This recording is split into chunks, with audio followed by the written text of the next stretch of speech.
So I used to love just hanging out with my dad, digging in the dirt, driving the tractor.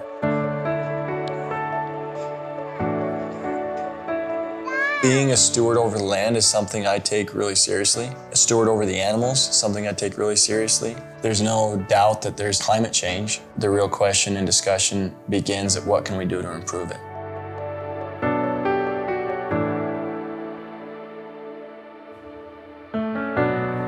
My goal and my passion is to show that dairy cows are a big part of the solution to climate change and to greenhouse gases, and they're not the problem.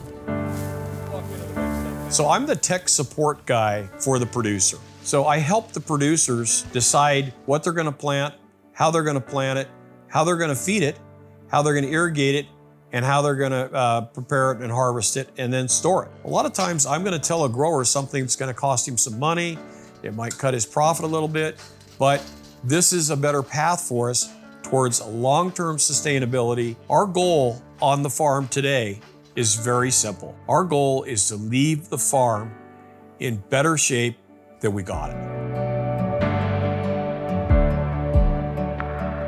The cows serve a vital, vital role in helping us be sustainable. The process that their body is putting that feed through is getting it ready for the soil. The solid waste, almost all of it goes to compost. What we're doing with the liquid manure, we just put in a biofilter system. We essentially have 5 acres of worm beds. The dirty green water comes out and it settles through these 5-foot deep worm beds. And as it settles through, the biology that is in the wood chips and the worms in the first half, and then the rocks that are in the second half, are denitrifying this water, cleaning this water up.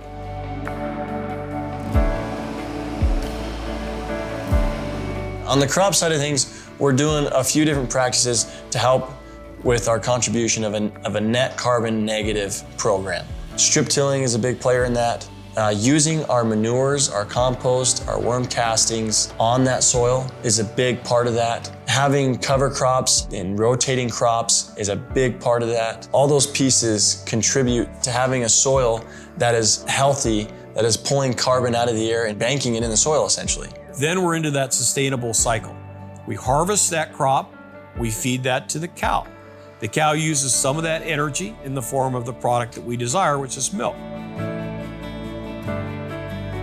And then the rest of it is in the form of liquid or solid manure. The design of the Royal Dairy is one that captures that waste product from the cow. And once we have it captured, we then treat it. So the products that come out of that treatment process are clean water, something we need to grow our crops. It's now a product of great value. What we found is that most of the really good practices from an environmental perspective also are actually beneficial in the long term towards our farm stewardship. Best practices are always changing. We are always improving. I'm not trying to pretend like I know all the answers, but I think that if we were to focus on cows as the solution, not the problem, we can unlock our soil to bank all the carbon we want. I believe he will be the first dairy farmer in the state of Washington to be a net carbon fixer, not an emitter. It's a total game changer, and how people think about farming and how people look at the landscape. They like to drive by on the freeway and see alfalfa and corn and these other crops and know that, hey, they're all fixing carbon.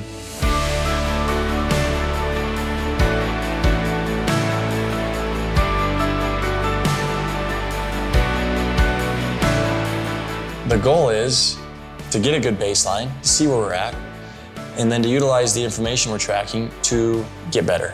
We can start making the tweaks and the changes and the improvements that are gonna make all of agriculture the solution to climate change and making a better world for everybody.